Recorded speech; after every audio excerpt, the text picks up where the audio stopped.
നമസ്കാരം. അങ്ങനെ കേരളം പ്രതീക്ഷയോടെ കാത്തിരുന്ന തെരഞ്ഞെടുപ്പ് പൂർത്തിയായി 102 സീറ്റുകളിൽ UDF വിജയം നേടി.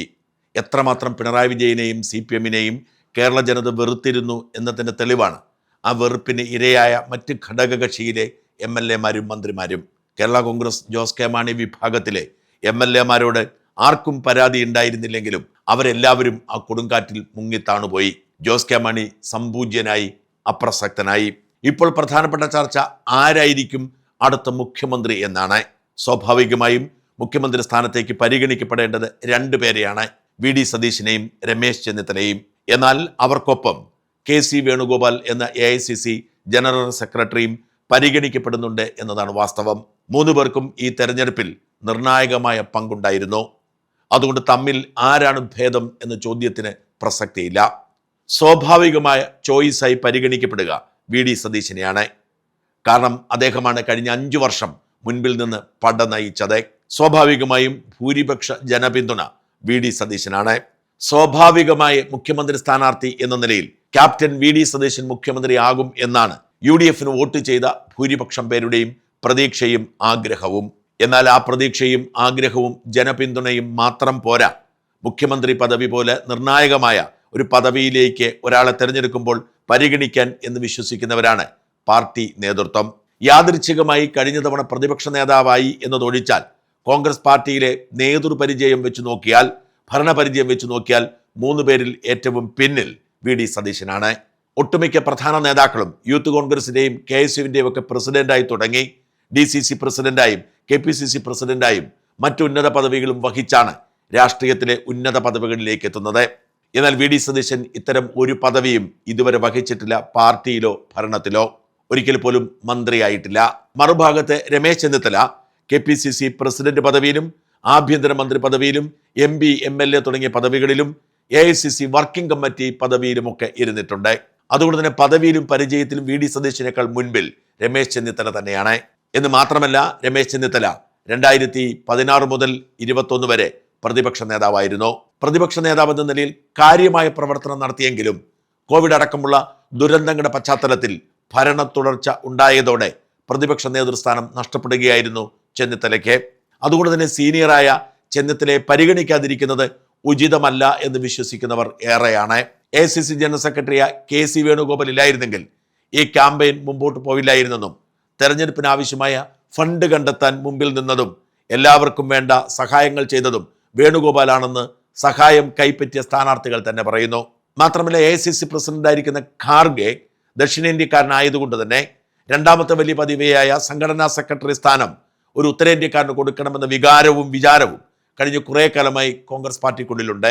അതുകൊണ്ട് തന്നെ ഹൈക്കമാൻഡിന്റെ പൊതുവികാരം വേണു നാട്ടിലേക്ക് പോയി കേരളത്തിന്റെ മുഖ്യമന്ത്രി കസേരയിൽ ഇരിക്കണമെന്നാണ്.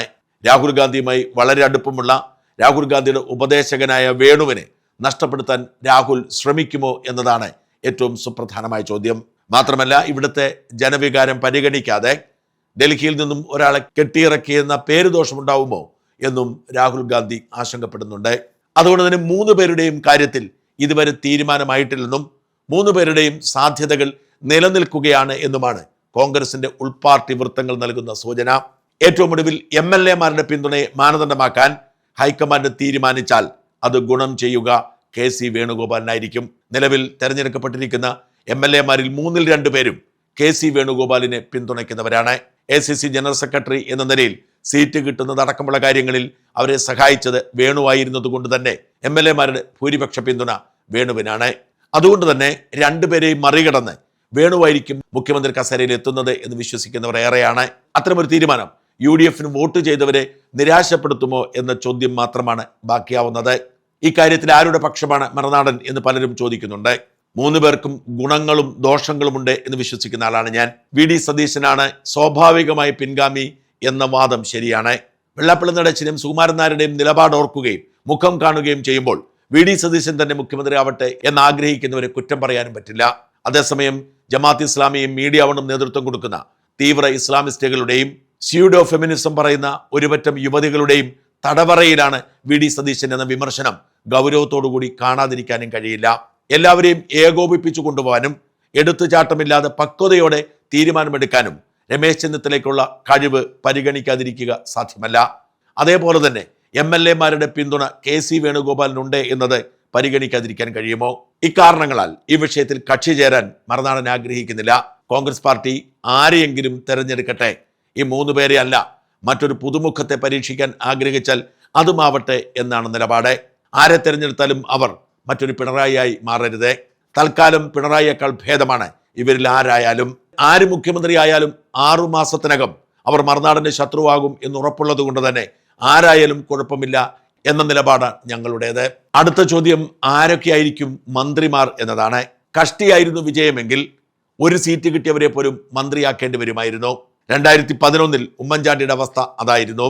എന്നാൽ ഇവിടെ കോൺഗ്രസും കേരള കോൺഗ്രസും മാത്രം ചേർന്നാൽ തന്നെ ഭൂരിപക്ഷമുള്ളതുകൊണ്ട് കോൺഗ്രസിന് 63-ഉം കേരള കോൺഗ്രസ് ജോസഫ് വിഭാഗത്തിന് 7-ഉം ജേക്കബ് വിഭാഗത്തിന് 1-ഉമുണ്ട്. അത്തരമൊരു സാഹചര്യമേ ഇല്ല. അതുകൊണ്ട് തന്നെ ഇക്കുറി മന്ത്രിമാരുടെ എണ്ണത്തിൽ നിയന്ത്രണമുണ്ടാകുമെന്നും ഒരു MLA മാത്രമുള്ള പാർട്ടികളെ ഒഴിവാക്കുമെന്നുമുള്ള റിപ്പോർട്ടുണ്ട്. ഒരു MLA മാത്രമുള്ള പാർട്ടികളെ കൂടി മന്ത്രിസഭയിൽ എത്തിച്ചാൽ മന്ത്രിമാരുടെ എണ്ണം തികയുകയില്ല.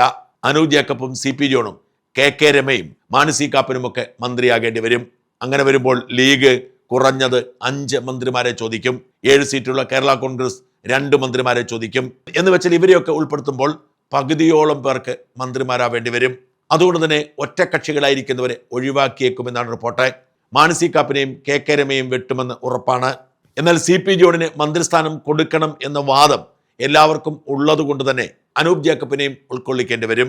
അനൂപ് ജേക്കബിനെയും CP ജോണിനെയും മന്ത്രിയാക്കുമ്പോൾ തങ്ങൾക്ക് 2 മന്ത്രിമാരെ വേണം എന്ന് കേരള കോൺഗ്രസ് പിടിവാശി കാണിക്കില്ലേ എന്ന പ്രസക്തമായ ചോദ്യവും ഉയർന്നു വരുന്നു. കേരള കോൺഗ്രസിന് 1 മന്ത്രിയാണെങ്കിൽ മോൻസ് ജോസഫ് ആയിരിക്കും മന്ത്രി. 2 മന്ത്രിമാരുണ്ടെങ്കിൽ രണ്ടാമനായി അപ്പു ജോസഫ് മന്ത്രിയാകും. എന്നാൽ 2 മന്ത്രിസ്ഥാനം കൊടുക്കാതെ ക്യാബിനറ്റ് റാങ്കോടെ ചീഫ് വിപ്പ് പദവി കൊടുക്കാനായിരിക്കും കോൺഗ്രസ് പാർട്ടി ശ്രമിക്കുക. മോൻസ് ജോസഫ് മന്ത്രിയും അപ്പു ജോസഫ് ചീഫ് വിപ്പുമാകുന്ന സാഹചര്യമായിരിക്കും അങ്ങനെ രൂപപ്പെടുക. 22 MLA-മാരുള്ള ലീഗ് 5 മന്ത്രിമാരെ ആവശ്യപ്പെടുമെങ്കിലും 4 ആക്കാനുള്ള തീവ്ര ശ്രമം നടക്കും. ജോസഫ് ഗ്രൂപ്പിന് 2 മന്ത്രിമാരെ കൊടുത്താൽ ലീഗിന് 5 മന്ത്രിമാരെ കൊടുക്കാതിരിക്കാൻ കഴിയില്ല. അത് രണ്ടും സംഭവിച്ചാൽ എല്ലാ ഘടകകക്ഷികൾക്കും ഓരോ മന്ത്രിമാരെ കൊടുക്കേണ്ടി വരും. ഘടകകക്ഷി മന്ത്രിമാരുടെ എണ്ണം 10-ൽ താഴെ നിർത്താനായിരിക്കും പരിശ്രമം. ചെറുകക്ഷികളെ ഒഴിവാക്കിയാൽ അത് 7-ൽ നിർത്താനും പറ്റും. എന്തായാലും ഒരു കാര്യം ഉറപ്പാണ്, ജോസഫ് ഗ്രൂപ്പിന്റെ മന്ത്രിയായി മോൻസ് ജോസഫും RSPയുടെ മന്ത്രിയായി ഷിബു ബേബി ജോണും വരും എന്ന് ഉറപ്പാണ്. ഇനി കോൺഗ്രസ് പാർട്ടിയിലെ മന്ത്രിമാരുടെ കാര്യമെടുത്താൽ ഒരുപാട് ഘടകങ്ങൾ പരിഗണിക്കേണ്ടതുണ്ട്. ഏറ്റവും പ്രധാനപ്പെട്ട ഘടകം സമുദായമാണ്. മറ്റൊന്ന് സീനിയോറിറ്റിയാണ്, മറ്റൊന്ന് പ്രദേശമാണ്. സമുദായവും സീനിയോറിറ്റിയും പ്രദേശവും പരിഗണിക്കേണ്ടിയിരിക്കും. കാരണം കാസർഗോഡ് മുതൽ തിരുവനന്തപുരം വരെയുള്ളവരെ പ്രതിനിധീകരിക്കുന്ന മന്ത്രിമാർ വേണം. 14 ജില്ലയ്ക്ക് മന്ത്രി സാധ്യമല്ല. മാത്രമല്ല എല്ലാ സമുദായങ്ങൾക്കും സാധ്യമല്ല. പ്രത്യേകിച്ച് മുസ്ലിം കമ്മ്യൂണിറ്റിയുടെ കാര്യം എടുക്കുക. മുസ്ലിം ലീഗിന്റെ മന്ത്രിമാർ 4-5 പേർ ഉണ്ടെങ്കിൽ അവർ 5 പേര് മുസ്ലിമുകളായിരിക്കും. അതുകൊണ്ട് കോൺഗ്രസ് പാർട്ടിക്ക് 1 മന്ത്രിസ്ഥാനം മാത്രമേ മുസ്ലിം കമ്മ്യൂണിറ്റി കൊടുക്കാൻ പറ്റൂ. ഒരാളെ കൊടുക്കും. അത് ആരാണ് എന്ന ചോദ്യം പ്രസക്തമാണ്. 3 പേരാണ് മുസ്ലിം പ്രതിനിധിയായി വരാൻ ഇടയുള്ളത്. 1 T സിദ്ദിഖാണ്, 2 അൻവർ സാദത്താണ്, 3 ഷാനിമോൾ ഉസ്മാനാണ്. ഈ 3 പേരിൽ ആരെങ്കിലും ഒരാൾ മുസ്ലിം കമ്മ്യൂണിറ്റിയുടെ പ്രതിനിധി എന്ന നിലയിൽ വരും. ഇതിൽ ഷാനിമോൾ ഉസ്മാനുള്ള ഗുണം സ്ത്രീയായി കൂടി പരിഗണിക്കാമെന്നതാണ്.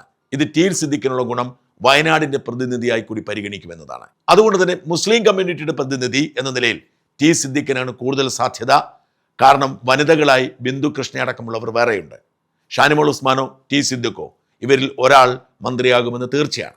ഇനി ഈഴവ കമ്മ്യൂണിറ്റിയുടെ പരിഗണന എടുത്താൽ നിരവധി MLA-മാർ ഇക്കുറിയുണ്ട്. കഴിഞ്ഞ തവണ ഉമ്മൻചാണ്ടി അധികാരത്തിൽ വന്നപ്പോൾ ആപ്പടെ 2 പേരെ ഉണ്ടായിരുന്നുള്ളൂ.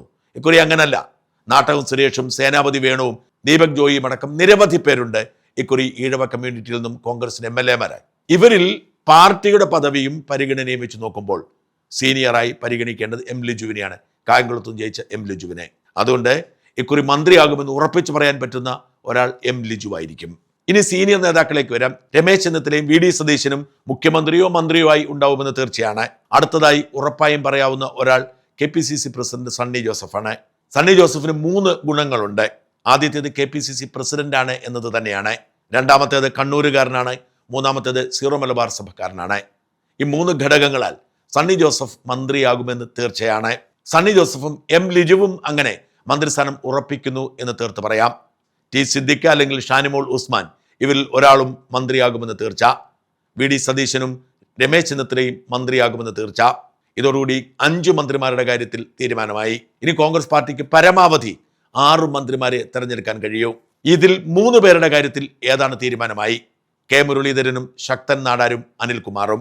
കെ മുരളീധരൻ തിരുവനന്തപുരത്തിന്റെ മന്ത്രിയാകും. ഒപ്പം തന്നെ അദ്ദേഹം വളരെ സീനിയറാണ്, KPCC പ്രസിഡന്റ് ആയിരുന്നു.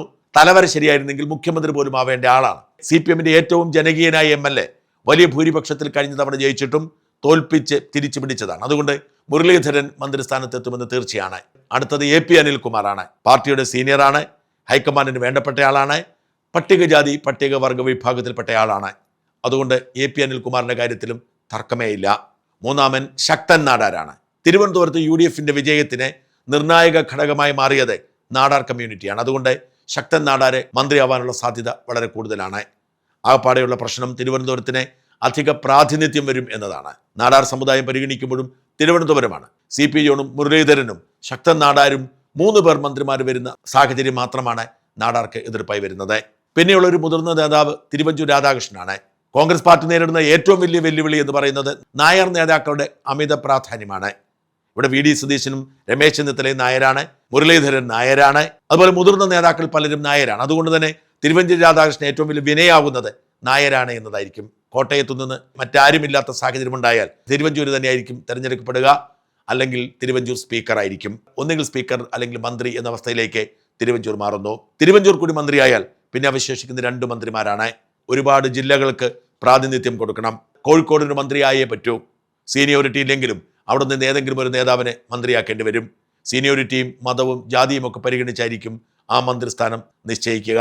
M. വിൻസെന്റ് ലത്തീൻ സഭയുടെ മന്ത്രിയാകുമെന്ന് പരിഗണിക്കപ്പെട്ടെങ്കിലും തിരുവനന്തപുരത്ത് അമിത പ്രാധാന്യമുള്ളതുകൊണ്ട് പരിഗണിക്കാതിരിക്കാനാണ് സാധ്യത. ലത്തീൻ കത്തോലിക്കരുടെ അക്കൗണ്ടിലേക്ക് ഷിബു ബേബി ജോണിനെ ഉൾപ്പെടുത്തിയേക്കും. PC Vishnunath, Mathew Kuzhalnadan, Roji M. John, VT Balram തുടങ്ങിയ നേതാക്കളിൽ ഒരാൾ മന്ത്രിയായേക്കും. അവരുടെ മതവും സമുദായവും പ്രാദേശിക പ്രാതിനിധ്യവും സീനിയോറിറ്റിയും ഒക്കെ പരിഗണിച്ചായിരിക്കും മന്ത്രിസ്ഥാനം നിശ്ചയിക്കുക. ബിന്ദു കൃഷ്ണയാണ് സ്ത്രീകളുടെ പ്രതിനിധിയായി മന്ത്രിയാവുന്നതെങ്കിൽ PC വിഷ്ണുനാഥിന്റെ സാധ്യത കുറയും. ഷാനിമോൾ ഉസ്മാനെയാണ് വനിതാ പ്രതിനിധിയായി തെരഞ്ഞെടുക്കുന്നതെങ്കിൽ PC വിഷ്ണുനാഥിന്റെ സാധ്യത കൂടും. അല്ലെങ്കിൽ തന്നെ ഈ സെമി സീനിയർ നേതാക്കളിൽ ഏറ്റവും കൂടുതൽ സാധ്യതയുള്ളത് PC വിഷ്ണുനാഥിന് തന്നെയാണ്. മുഖ്യമന്ത്രി കഴിഞ്ഞാൽ കുറഞ്ഞത് 10 പേരെയെങ്കിലും തെരഞ്ഞെടുക്കാം. അതേസമയം വലിയ ഭൂരിപക്ഷമുള്ളതുകൊണ്ട് ചെറുകക്ഷികൾക്ക് മന്ത്രിസ്ഥാനം കൊടുക്കണ്ട എന്ന് തീരുമാനിച്ചാൽ ഇവരിൽ ഭൂരിപക്ഷം പേർക്കും മന്ത്രിയാവാൻ സാഹചര്യമൊരുങ്ങും.